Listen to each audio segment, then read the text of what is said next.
은혜 받으실 하나님 말씀은 요한복음 6장 52절에서 59절까지입니다. 예수의 보혈 두 번째 시간입니다.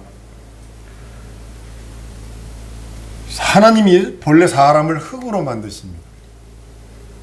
여기서 흙은요, 먼지를 말하고 있습니다. 먼지입니다. 물때 쉽게 말하면. 이런 먼지로 사람의 육체를 만드십니다. 만약에 사람이 영혼이 없고 흙으로만 된 존재라면 동물적 육체를 가진 하나의 인간일 뿐이 없어요. 동물 활동하는 의식주 활동하죠. 감각 따라. 난 누울 때가 그 사바나, 아프리카 사바나 광야에서 누울 때가 그 물 찾아 움직이고 코끼리가 물 찾아 움직이고 철철이 움직이는 그 모습을 보면서 만약에 우리가 영혼이 없다면 그와 또 동일한 존재다. 하나님과 교제할 수 없어요. 동물과 우리가 다른 걸 하나, 하나님과 교제하는지 교제할 수 없느냐. 영혼은, 한번 더, 내 영혼은 하나님과 교제할 수 있다. 교통할 수 있습니다. 내 영혼은. 이걸 포기하는 자가 마귀요. 이걸 포기케 하는 자가 마귀요.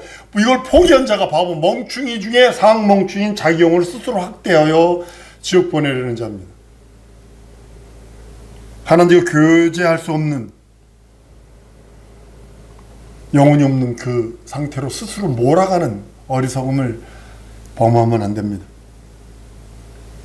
하나님은 사람에게 흙으로 만들어진 사람에게 생기를 부으셔서 생명이 되게 하시고 영적인 존재로 만듭니다. 이로써 하나님과 교제할 수 있는 영적인 존재, 하나님의 언약 안에 들어올 수 있어요. 가장 큰 능력이 여러분 뭐라고 생각하세요? 하나님 언약 안에 내가 들어있다.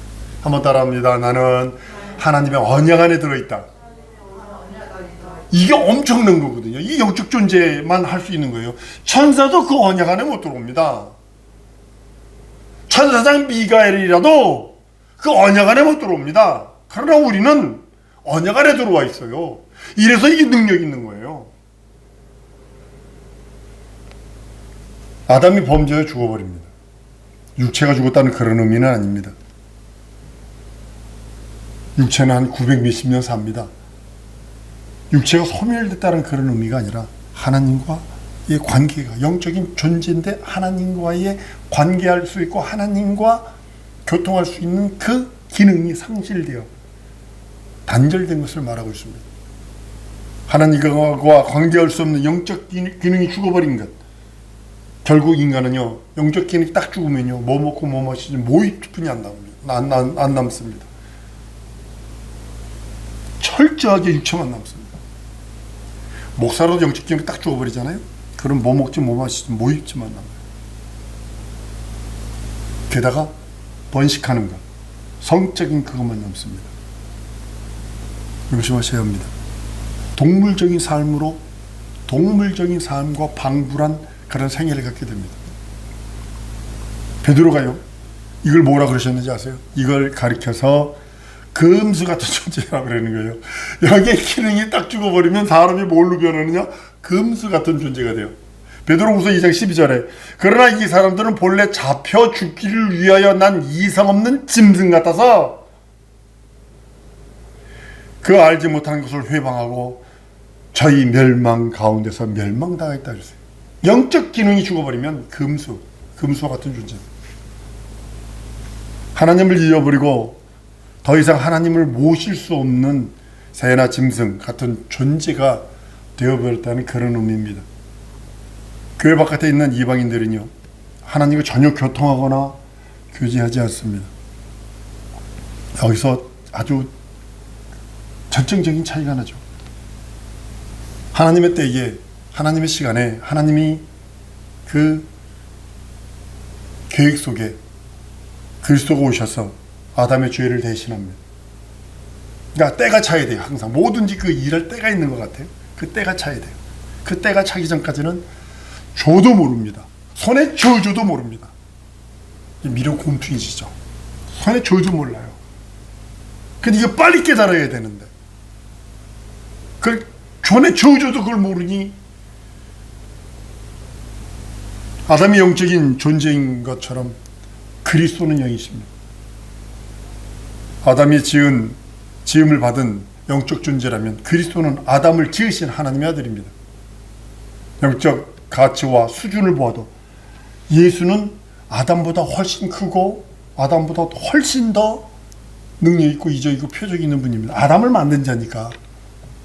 다시 말해 이런 표현할 수 있습니다. 아담은 인류를 커다란 손뭉치 같다고 이제 한 1톤 되는 손뭉치라고 치십시다. 이게 좋게 말해준 거요. 아주 좋게 말해서 손뭉치라고 그런 거지 사실은 먼지와 띠끌이에요. 인생은. 얘들은 커다란 1톤 되는 금이라고 생각을 해보세요. 그거 바꿨다고 생각해보세요. 먼지 1톤 되는 그거 1톤과 금 1톤과 바꾼 거나 하나님 아버지 입장에서는 하나님 아버지 입장에서는 띠끌 1톤하고 금 1톤과 바꾼 것도 안 되는 그런 거라고요. 마치 예수께 십자가 달려 죽으심으로써 과거의 죄 아래서 영원히 죽었던 우리를 완전히 구속하십니다. 교회 밖에 있는 모든 사람들까지도 그래서 그분의 소유가 되는 거예요. 이로 인해서 인류는 아담이 지은 모든 죄로부터 예수가 죽고 부활하심으로 해방됩니다. 자유해방탄감은 예수께서 죽고 부활하심으로 이루어진 겁니다. 계명으로 인해서 죽었던 우리가 다시 살아납니다. 난 여러분들에게 질문합니다. 여러분의 주인은 누군가? 세 가지 주인이 셋이 될 수도 있습니다. 죄가 여러분과 나의 주인인가? 아니면 율법이 여러분과 나의 주인인가? 아니면 예수가 우리의 주인인가? 율법의 계명이 만약에 여러분과 나의 주인이라면 여러분과 나는요, 우리는요, 죄로 인해서 죽어버렸기 때문에 우리는 죽은 것입니다. 그래서 율법을 다시 회복시키면 안 됩니다. 율법의 정죄가 여러분 어깨 위에 먼지 같은 거로 하나 다 올라앉았으면 여러분과 난 절망입니다. 예수가 우리의 주인이라면 계명에 인해서 죽은 우리가 다시 살아나는 것입니다. 이제는 예수님이 우리를 사셨기 때문에 우리는 예수의 종이 될 수 있고 예수의 백성이 될 수 있고 예수의 자녀가 하나님의 자녀가 될 수 있고 과거에 계명에 죽었던 우리가 예수에게 팔려감으로 인해서 다시 사는 겁니다. 계명으로 죽었던 내가 그리스도로 말미암아 다시 사는 것입니다. 예수께서 오셔서 십자가에 달려 죽고 부활하시는 순간에 과거의 사람은 계명 아래서 죽었던 사람들 그들까지도 다 살아납니다. 예수께서 십자가에 달리는 순간에 계명 안에서 죽었던 사람은 다시 살아나게 돼요. 그래서 예수 안에서 생명을 얻었다 이렇게 표현해요. 부활을 한다 이렇게 표현하는 겁니다. 성경은 우리가 살아서 믿는 자라고 했어요. 살아서 믿는 자, 진정 귀중한 자입니다. 우리는 살아서 믿어서 영원히 구원을 받고 영원한 하나님의 자녀의 권세를 받습니다. 이제 우리에게 하나님과 영적으로 교통할 수 있는 문이 다시 열렸어요. 하나님께 다시 들어갈 수 있어요. 여러분, 우리 기도할 때 예수 이름으로 기도하라 라고서 예수님의 이름으로 기도합나이다 하고서 우리 예수 이름을 끝부분에 집으라는 거 아니거든요. 맨 마지막에 예수 이름으로 기도합나이다 하고는 기도 형식의 마지막 그 문구를 넣으라고 주신 이름이 아니라 예수 이름은 하나님께 기도시킬 수 있는 유일한 상달시킬 수 있는 문이고 응답받을 수 있는 유일한 문이기에 그 문으로 들어가서 간구하라는 거예요. 그 문으로 들어가지 않고 그 문으로 들어가서 간구하지 않는 자는 다른 데로 담으로 넘어가는 자는 절도요 강도를 한 이유가 있습니다. 오늘 많은 성도들이 주시옵소서 형식에 맞춰서 형식적으로 기도하지만 끝부분에 예수님의 이름으로 기도합니다. 아멘 하고 붙임으로 인해서 기도가 다 끝난 줄 알고 있어요. 근데 이건요 강도짓 하는 거와 같은 거예요. 절도짓 하는 거와 흡사한 것입니다. 왜냐하면 그 문 안으로 들어가지 않아서 그 안에 들어가지도 않으면서 기도했다는 그 자체가 그런 것입니다. 예수 그 이름은 사용하니까 그 안에 들어가지도 않으면서 예수 안에 들어가 있지 아니하면서 예수가 자기 안에 있지도 아니하면서 사용하는 그 자체가 절도요 강도라고 말씀을 합니다. 기도는 예수 안에 들어가서 하나님께 구하는 것입니다. 너희가 내 안에, 내 말이 너희 안에 구하면 무엇이든 원하는 줄 구하라. 그러면 이루리라. 한번 따라 하십시다. 예수가 내 안에, 내가 예수 안에. 가장 중요한 기도의 툴입니다. 우리는 예수께서 그 피로 사셨기 때문에, 우리를 사셨어요. 이제는 예수 공로로 힘 있고 하나님께 나가는 겁니다. 다른 걸로 하나님께 나갈 수 없어요. 오직 예수 공로 힘 있고만 그 앞에 나가, 그 앞에 나가서 부종하고 그 뜻을 구하고 그 얼굴을 구하는 것입니다. 아담 안에서 이방인도 하나님께서 모두 사버리십니다. 계명 아래서 죽었던 이스라엘 민족을 샀다라면 아담 안에서도 이방인들 모두가 다 그의 것이 되어버렸습니다. 이제 전 인류는 죄로부터 벗어날 수 있어요. 이제는 지옥 가는 건 아담이 죄 때문에 지옥 가는 것이 아니라 안 믿어서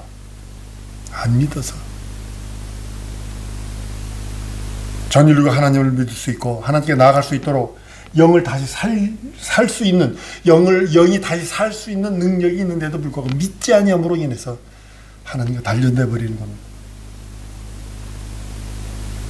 영이 살아난 자가 직접 하나님을 의지하고 하나님을 시인하고 그 앞에 나가는 겁니다. 여러분들은 한번 따르면 나는 예수를 의지하고 믿고 시인하고 하나님께 나간다. 가장 중요한 겁니다, 여러분들. 내가 예수를 믿고 의지하고 시인하고 그 앞에 나가는 거, 하나님께 나가는 거, 이것처럼 귀한 게 어디 있어요. 천사들도 감히 할 수 없는 일들을 우리는 할 수 있다는 거죠. 이방 사람들은 영은 살았어도 아직 구원받지 못했어요. 왜냐하면 예수 안 믿으니까, 믿지 않고 시인치 않으니까. 영이 살았다 하는 것은 다시 하나님과 교통할 수 있게 되었다는 것과 같습니다. 하나님과 사귀지 않고 있기 때문에 이방인들은 지금 스스로 망해가고 있는 것입니다. 문을 열어놓고 기다리시는 우리 하나님의 음성을 우리가 들을 수 있어야 합니다. 주님은 계명 아래서 죽었던 자들을 살리심으로 하나님과 대화할 수 있는 창구를 열어놓으셨어요. 기도라는 네 개체를 통해서, 구약에는 제사장을 두어서 제사장을 통해서 했다라면 이걸 그대로 가져온 것이 캐톨릭이거든요. 신부, 어디 직접 하나님께 아래 신부가 있어. 신부에게 고해성사하면 신부가 대신 기도해 주는 거야. 마리아를 통해서. 그것도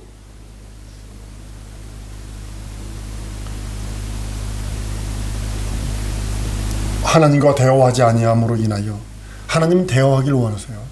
거기에 응하지 않기 때문에 스스로 망해가고 있는 그런 모습을 봅니다. 우리 그리스도인들은 하나님과 대화를 하기 위해서 그리스도를 시인하고 그리스도를 부르며 그 앞에 나갑니다. 얼마나 큰 능력이고 이적인지 모릅니다. 죄는 세 가지 죄가 있죠. 하나는 원죄입니다. 아담이 범죄한, 아담 안에 있는 모든 사람이 죄되어버린 것이 바로 원죄입니다. 물고기 뱃속에 있는 알들이 어미가 죽음으로 다 죽은 것과 같습니다. 둘째로는 본죄입니다. 원죄로 말미암아 본죄가 우리에게 뭐가 됐냐면 버무려져 버렸어요. 원죄로 말미암아 버무려진 거예요. 이거 본죄라고도 표현하는데요. 음욕을 품거나 탐욕을 품거나 미움을 품거나 인간의 성품에 의한 죄를 말하고 있거든요. 전 세계가 지금 살인의 영과 음란의 영으로 가득 찼다고 얘기를 하잖아요. 영화 보면 막 그냥 전부 다 이 두 가지 컨셉으로 보면요, 영화가 딱 보여요. 특히 일본 영화 같은 경우로 보면 전부 다 이 무사 영화 보면 전부 다 살인의 영이야. 다 사람을 죽이고 그냥 원수를 죽이고 용서가 없어. 그리고 음란 아주 가득 차 있어요. 그리스도는 가인에게 얘기합니다. 하나님은 가인에게 얘기하는 거죠. 죄의 소원은 내게 있으나 너는 죄를 다스려라. 그런데요, 이미 인간은 원죄로 말미암아 죄의 소원을 다스릴 만한 능력이 없어요. 원죄를 딱 범하는 순간에 인간은 본죄로 버무려져 버렸기 때문에, 본죄가 장악해 버렸기 때문에, 육신만 남았기 때문에 죄를 다스릴 능력이 없어요. 그걸 죄를 짓고 말죠. 이것이 성품죄입니다. 번제라고 그러는 겁니다. 세 번째는 자범죄입니다. 푸명으로 저질러진 죄들을 말합니다. 과거의 짐승의 그 피는 인간이 푸명으로 지은 죄를 속죄했습니다. 짐승의 피는 인간의 육체를 거룩하게 할 수 있어요. 그러나 짐승의 피는 인간 속에 있는 본성을 깨끗게 할 수 있는 능력이 없기에 구원할 수 없습니다. 더구나 영혼을 깨끗게 할 능력은 더욱더 없습니다. 히브리서 9장 13절 14절에 보면 짐승의 피로는 육체를 거룩하게 해 있어도 양심을 거룩하게 할 수 없다라고 말하고 있습니다. 오늘날 우리는 예수를 믿는 믿음으로 과거 아담이 지은 죄로부터 완전히 속죄받았고 현재 우리가 짓고 있는 자범죄로부터도 용서받았고 혹시 죄를 범할지 모르는 법적인 그 사함 받을 수 있는 모든 미래에 지은 죄까지도 다 용서받았어요.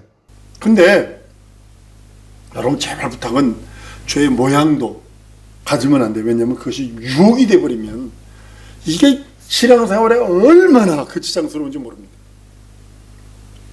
예수의 피 때문에 모든 죄를 사함받았기에 예수의 피는 그리스도의 하나님의 아들이 흘리신 피, 그 피를 힘입을 때 우리는 모든 죄가 사해진 것을 보게 됩니다. 왜냐하면 예수의 피는 영이기 때문에 그렇습니다.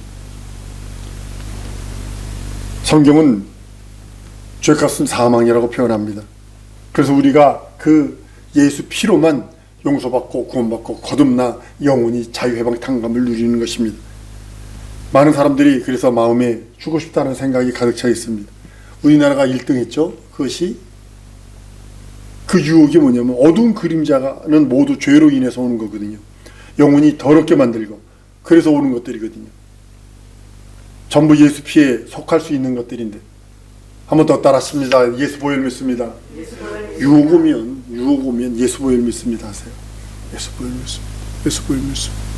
음란은 도망가고 음란이 공격해 올 때는 그건 도망가야 돼요. 왜냐면 그 요셉이 보드발의 아내가 막 그 할 적에 옷 벗어두고 도망갔던 것처럼 음란은 도망가야 되는 거고 다른 유혹 그런 것들은 예수 보혈을 능히 이길 수 있습니다. 예수의 피로 죄사함 받은 그것은 병도 나을 수 있고요. 미혹과 유혹도 이길 수 있고요. 귀신이 가장 무서워하는 것이 예수의 보혈이라고 합니다. 야고보서 2장 19절 귀신은 하나님을 제일 무서워한다고 합니다. 모든 재앙도 모든 문제도 예수 피를 가장 두려워하고 있습니다. 옛날에 이스라엘 백성이 애굽에서 있을 때 무술주에 짐승의 피를 바르니까 그만 재앙이 넘어가는 것처럼 동일한 것입니다. 하물며 하나님의 피가 여러분 가정과 여러분 삶과 지정이 진선미에 묻혀 있다면 침입해오는 모든 정신적인, 영적인, 모든 환경적인, 육체적인 모든 질고를 이길 수 있다는 것입니다. 바로 예수의 그 보혈이 능력이요. 모든 재앙을 이길 수 있는 능력이요. 이 그리스도의 피에 의해서 물러가게 할 수 있는 우리들의 가장 큰 무기라고 말할 수 있습니다. 우리는 이 사실을 믿고 의지함으로 인해서 우리가 살아가는 동안에 예수 피를 더욱더 힘입을 수 있습니다. 육체가 병들었다 해도 예수의 보혈을 의지하고 성경에 누가 병들매 이거는 만수를 뜻하고 있습니다. 육체가 병들었다는 그런 것이 아니라 성경에서 몇몇 곳에 보면 누가 병들매 이것이 병들매 이런 그 기록이 있어요. 이건 만수를 뜻하고 있습니다. 예수 보혈을 의지할 때 전적으로 의지할 때 모든 병들이 떠날 줄 믿습니다. 예수께서도 그러시죠. 예수가 하나님의 아들인 것을 여러분과 내가 시인하면 하나님도 여러분과 나를 시인합니다. 그러나 부정한다면 하나님도 우리를 부인해버린다고 성경은 말씀하고 있습니다. 하나님은 나의 주님, 내 구세주, 내 하나님, 내 주로 고백하는 자들을 향해서 하나님은 그러십니다. 내 백성이요, 내 자녀요, 나의 것이다. 이렇게 표현하시는 겁니다.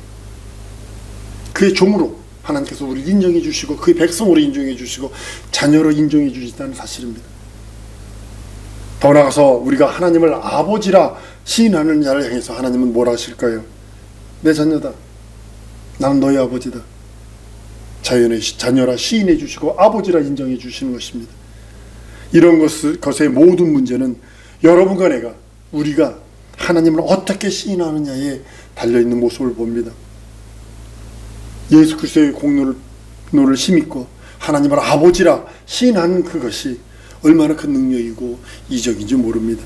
양이나 수염소나 그런 비둘기 피를 가지고 짐승의 피를 힘입고 하나님을 주 여호와로 시인하는 것이 아니라, 어떤 사람은 그것도 안 하죠. 그것까지 여호와라고 부르지도 않죠. 영원히 하나님부터 소외당하고 배척당하는 것입니다. 우리는 모든 삶이 주님의 보혈을, 그 공로를 의지하여 하나님을 시인하는, 하나님 앞에 나가는 능력자가 되시길 우리 하나님은 바라고 있다는 사실이죠. 과거 교회 바깥에 있던 사람들은 하나님을 시인하지 않고 부인하였기 때문에 하나님도 그들을 부인하고 그들을 배척합니다. 이스라엘 사람들은 짐승의 피를 힘입어 하나님께 나가 당신은 나의 주님이십니다 했어요. 그러니까 그렇게 시인하니까 하나님은 너는 내 종이야, 나는 너희의 주인이야, 이렇게 표현하세요. 나의 종이야, 내 백성이야 라고 시인해 주십니다. 근데 우리가 예수 피를 힘입어서 주 앞에 나가면 하나님은 그러는, 하나님 나의 아버지십니다 이렇게 고백하잖아요. 그럼 하나님은 우리를 향하여 나의 자녀다, 내가 너의 아버지다 이렇게 시인해 주시는 것입니다. 우리 모두는 예수 피를 의지하고 주 앞에 나가는 자입니다. 예수 피가 여러분과 내 삶에 없다면 신앙생활 세상말로 도루묵입니다. 도루묵. 영적생활 도루묵입니다. 아무것도 아닙니다. 시간 허비하는 것이요, 물질 허비하는 것이요, 모두 것 허비하는 것입니다. 그러나 예수 피를 의지하고 죽게 나갈 때 약점 많죠, 단점 많죠, 부족함 많죠, 연약함 많죠. 나는 지금 성경이 보여요. 그렇구나. 이제 조금 보여요. 그렇구나. 이걸 말씀하고 계시구나. 이걸 말씀하고 계시구나. 이걸 말씀하고 계시구나. 이 말씀 준비하면서 콧날이 찡해졌어요. 오전 설교하고 어제 설교 준비하면서 막 콧날이 찡해서 그렇구나. 이제 보이기 시작하는구나. 하나님의 자녀됨을 믿고 의지하는 것이 예수 피 때문이고, 하나님을 아버지를 시인하는 것이 예수 피 때문이고, 우리가 여호와의 이름, 동물의 피로 하나님께 나가는 것이 아니라 아버지의 이름, 하나님의 이름, 예수 이름, 그리고 예수 피를 의지해서 그때 그에 나갈 때 하나님께서는 나를 자녀 삼으시고 하나님이 내 아버지야, 아버지가 되어주셔서 나의 영원한 의와 생명이 되셨습니다. 이 시간 우리 이거 기도하십시오. 예수 보혈 믿습니다. 주의 보혈 믿습니다. 하나님, 내 기업과 내 가정과 내 삶에 예수 피가 넘치게 하시옵소서. 내 인생에 내가 계획한 계획에 예수 피가 넘치게 하시옵소서. 나의 출입과 만당과 신앙과 신변에 예수 피 뿌려주시옵소서. 내 사업에, 내 가정에, 내 기업에, 내 삶에 예수 피로 덮어주시고 예수 피의 생명이 넘치게 해달라고 우리 다 같이 우리 통성으로 기도하십니다.